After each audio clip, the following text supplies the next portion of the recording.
Swayam Prabha. Digital India. Educated India.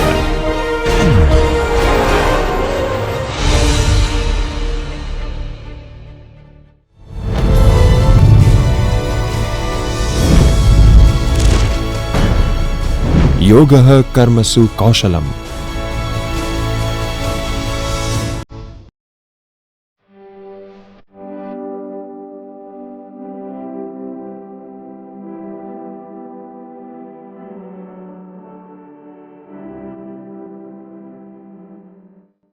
Hello friends, this is Professor Neelam Panchal from Gujarat University and I welcome you all in this session on Types of Formal Organization Part 2.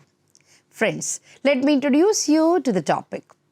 Organization structures play a crucial role in how businesses manage operations, allocate resources, and ensure the smooth flow of communication and authority.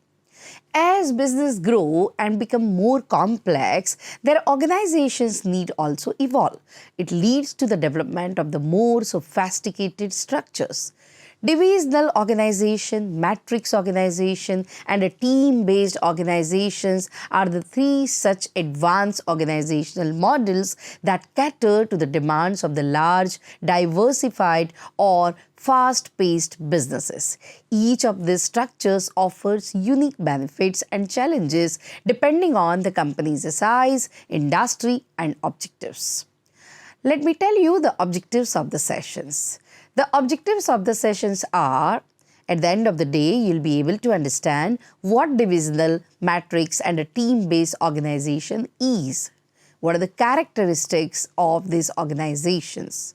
How these characteristics helps to the organizations? And what are the benefits it offers to the organization? Also, you'll be able to understand the limitations due to which one may need to consider when the other options are available. So, let's start with divisional organization. Friends, the divisional organization structure is a common approach adopted by the large complex organizations that operate across the multiple product lines, services, or geographical regions. This structure is particularly suited for the organizations that are large enough to require decentralized management, where each division can operate as an independent entity within the broader corporate framework. Divisional organizations allow the businesses to be more responsive to the local market demands, focus on specific areas of the expertise, and manage the diverse operations more effectively. However, this structure also presents certain challenges, such as resource duplication and potential coordination issues between the divisions. Let us understand what are the features of the divisional organization. So, the first is decentralized decision making. In a divisional organization, decision-making authority is decentralized to the divisions. Each division operates independently with its own management team and resources, allowing for the quicker and a more tailored decision-making. This decentralization helps divisions adapt to the local conditions without needing approval from the corporate headquarters for everyday operational decisions. Second is autonomous decisions. So each division in a divisional organization functions like a mini company with its own management, resources, and responsibilities. So divisions are often organized around a specific product lines, geographic regions, or the other customer types. So this autonomy enables the divisions to focus on their specialized market, which is still aligning with the overall company strategy. Thirdly, divisional managers. So each division is led by a divisional manager who is responsible for overseeing the day-to-day operations, profitability, and a growth of the division. So divisional managers have the authority to make the key decisions related to budgeting, marketing, product development, and staffing within their division. These managers report to the central corporate management, but they enjoy the significant independence in handling the division's operations. Next is a centralized strategic control. So despite the autonomy of the individual divisions, the company's overall strategic direction is still controlled by the corporate headquarters. So the corporate management sets the broader goals, policies and the financial targets for the organization, while the divisional managers are responsible for executing the strategies within their divisions. These ensures that the divisions remain aligned with the company's long-term objectives even as they operate independently. Next is focus on the specific products, regions or markets. So divisions are usually organized around a specific focus, whether that is a product line or a geographic region or a customer segment. So for example, a large multinational company might have divisions for the North America or Europe or Asia, or it would have a separate division for the healthcare, energy and the consumer goods and so on. So these focus allows each division to specialize in a particular market, product or service and respond more effectively to the local demands. Let us try to understand what are the advantages of the divisional organization. So the first is increased responsiveness to the local markets. One of the key advantages of the divisional structure is the ability to respond quickly to the local market conditions. Divisions operating independently can adapt to the specific needs and preferences of their geographic or product-specific markets without having to wait for the approvals from the corporate headquarters. This makes the organization more agile and responsive to the changes in the customer demands or external conditions. Next is specialization and expertise. So divisional structures allow for the specialization in the different areas. Each division can focus on the specific market, product or region which fosters deep expertise within that area. For example, a division dedicated to the consumer electronics can focus entirely on the product development and the marketing for that category, ensuring a high level of industry knowledge and expertise. Next is a clear accountability and performance monitoring. So in the divisional organization, divisional managers are held accountable for the performance of the divisions. Each division is related and it is treated as a separate profit center, making it easier to measure the individual performance in terms of revenue, cost and profitability. Now, these clear accountability motivates the division managers to focus on improving the division's performance. Next is encouragement of innovation. Because divisional managers have the autonomy to make the decisions, there is a room for the innovation and experimentation within each division. So divisions can test new strategies, products and marketing campaigns tailored to the specific market. Now these encourage creativity and allows the organization to explore the different avenues of the growth across various sectors. Let us look into what are the disadvantages of the divisional organization. So the first is duplication of resources. So friends, a significant drawback of the divisional structure is the potential for the resource duplication. Each division often maintains its own support functions such as human resources, finance and marketing, leading to the inefficiencies. Multiple divisions performing similar tasks can increase the cost for the organization, and the lack of the centralized functions may lead to the redundant efforts. Next is a lack of coordination between the divisions. So as the divisions operate semi-independently, there may be limited coordination between them. Now these lack of collaboration can result in inefficiencies such as conflicting marketing strategies or the duplication of the efforts between the divisions. In some cases, the divisions may even compete for the same customers or markets, undermining the overall harmony of the organization. Next is a potential for the internal competition. So divisional organization can foster the internal competition, especially when the divisions compete for the resources or corporate attention. These can lead to fragmented corporate culture and reduced overall synergy between the divisions. So divisional managers might prioritize the success of their own division over the company's broader goals, potentially leading to the inefficiency or the conflicting strategies. Next is the challenges in maintaining a unified corporate culture. So in the large organization with the multiple divisions, it can be very challenging to maintain a consistent corporate culture. Each division might develop its own distinct norms, working styles, and values which could create a fragmented corporate identity. So a lack of cohesion between the division, it can hinder the organization's ability to present a unified front of the customers, stakeholders, and employees. So what are the practical applications of the divisional organization? So if you look into, friends, the multinational corporations, it is the first level where it is used. So the divisional structure is commonly employed by the large multinational corporations that operate in various regions around the world. For example, the companies like Coca-Cola or Unilever, it has a divisions based on the regions like North America or Europe or Asia. So it allows them to tailor their strategies and the product to the unique needs of each market. Secondly, conglomerates. So conglomerates, which are the companies that own businesses in the diverse industries, also frequently use the divisional structures. For example, GE General Electronic, they operates through various divisions such as GE Healthcare and GE Aviation, each focusing on the respective industries. Now that allows GE to manage their diverse portfolio efficiently while maintaining the benefits of the centralized strategic control.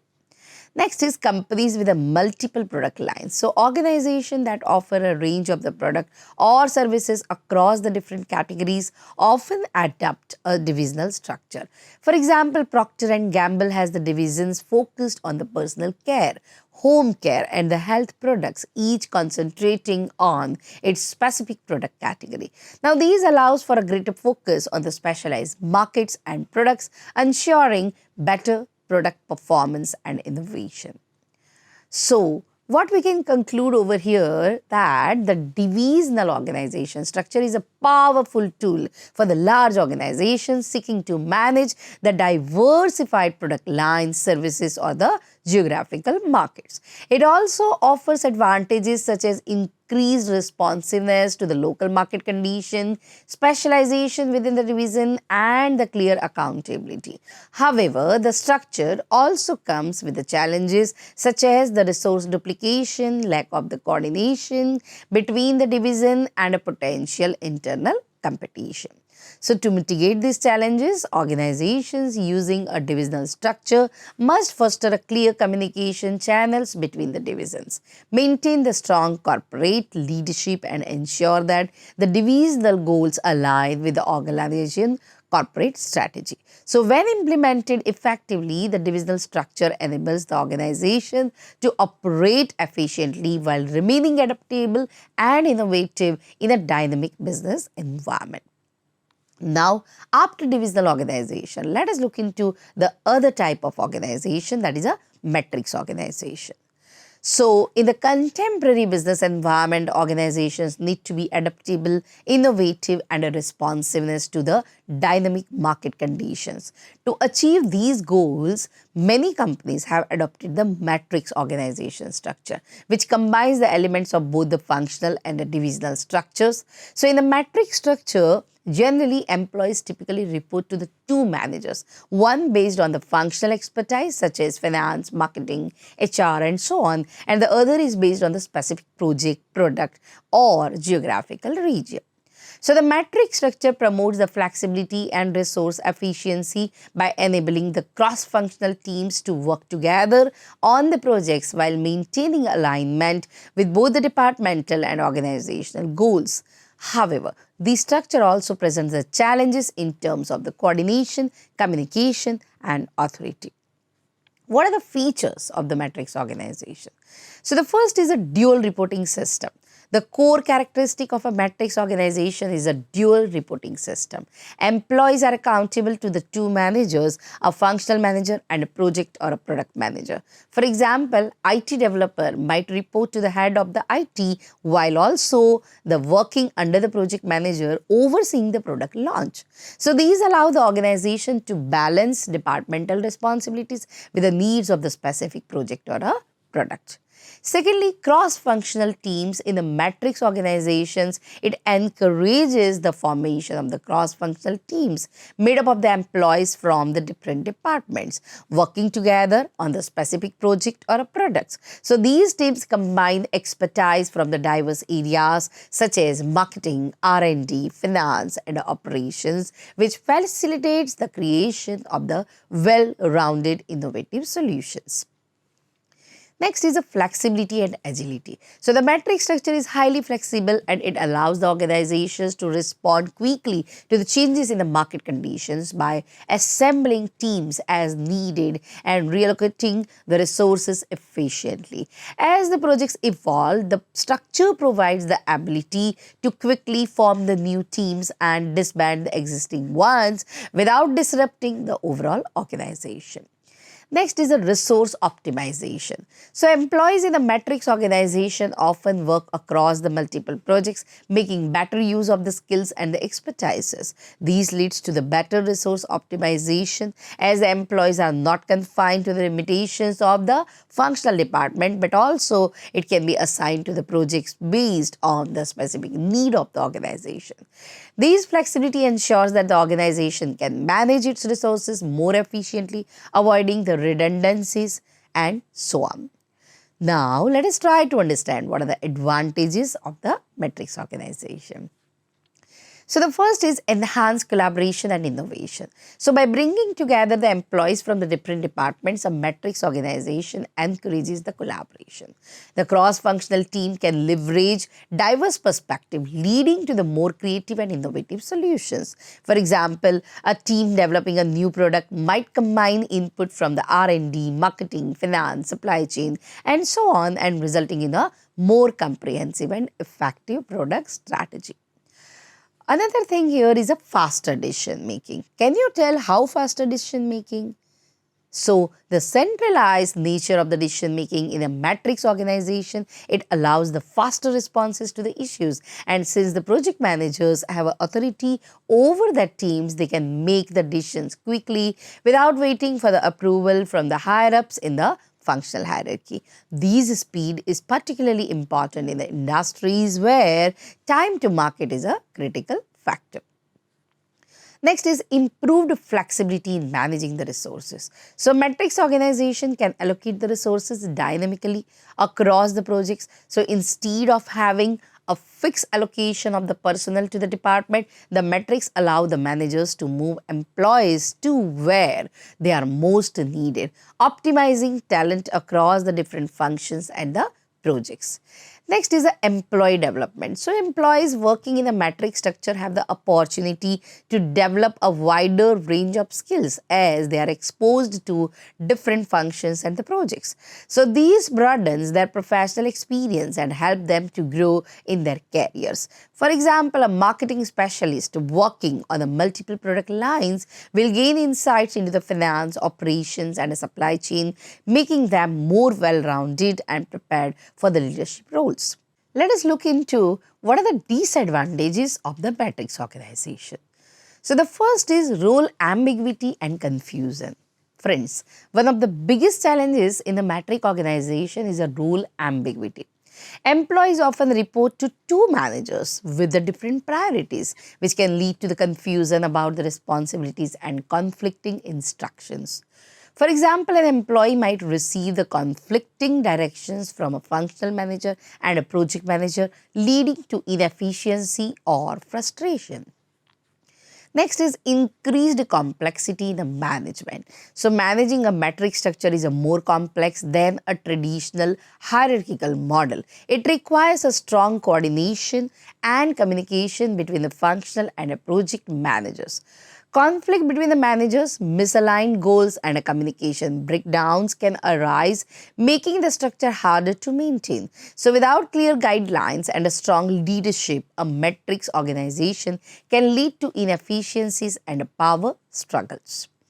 Next is a potential for conflict. So with the multiple managers overseeing the different aspects of an employee's work, there is a potential for the conflict between the project managers and functional managers. So if their goals are not aligned, it can create a tug of war over the resources.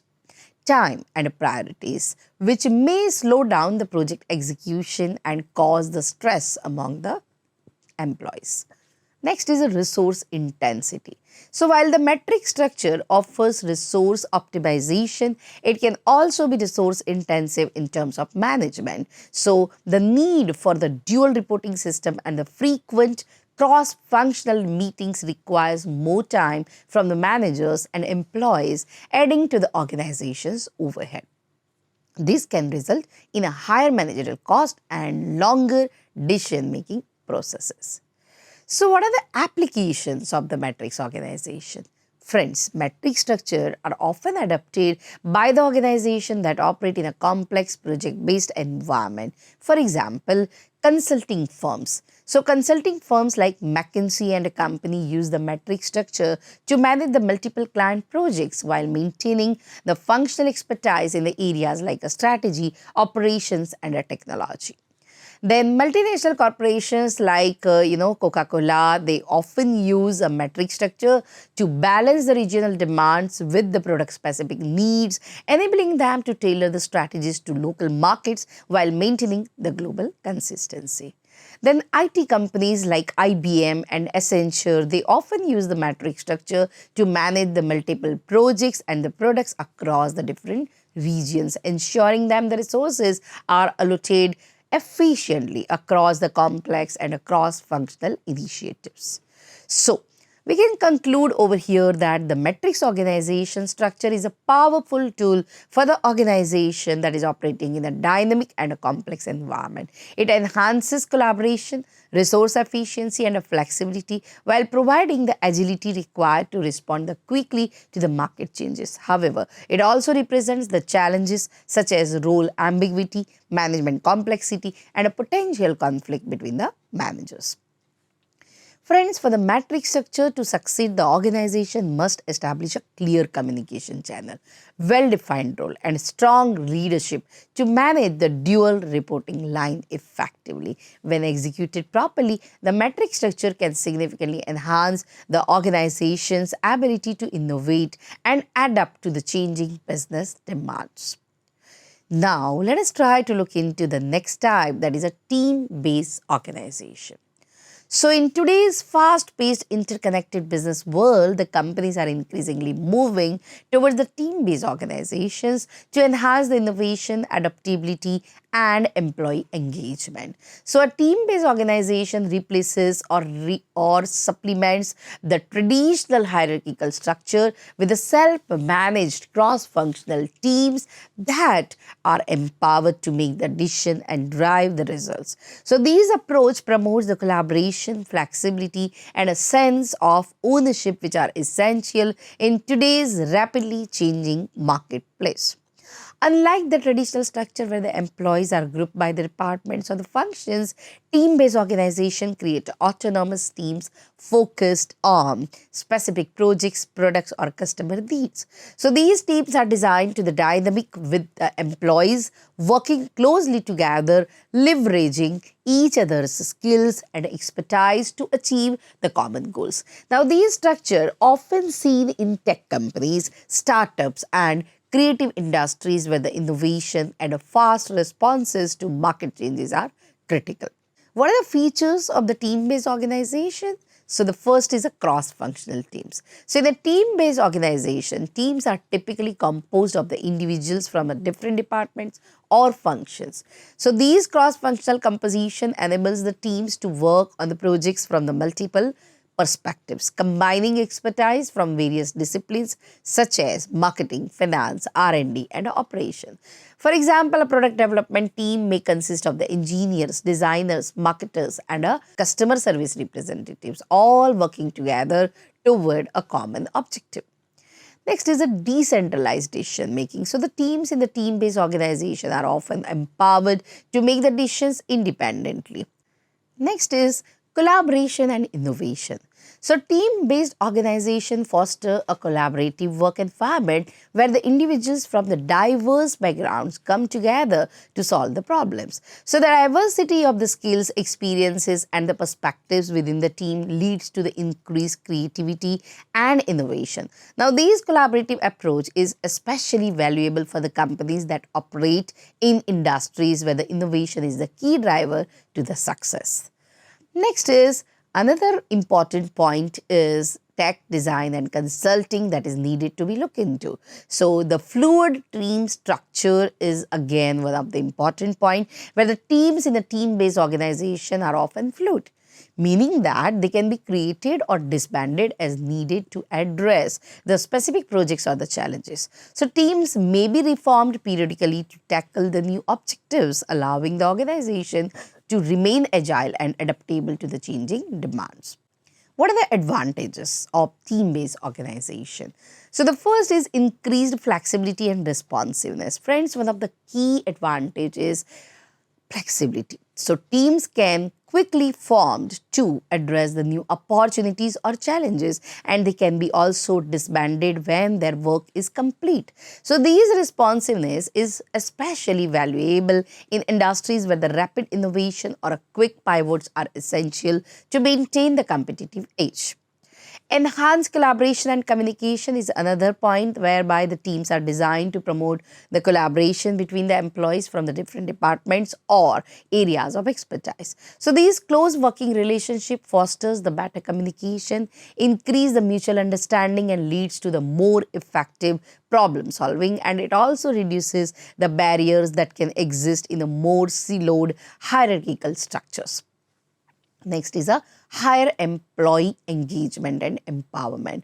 So in a team-based organization, employees are often given more autonomy and responsibility for their work, leading to the higher engagement and the job satisfaction. When employees have a sense of ownership over their work and they are actively involved in the decision-making processes, they are more likely to feel motivated and committed to the organization's success.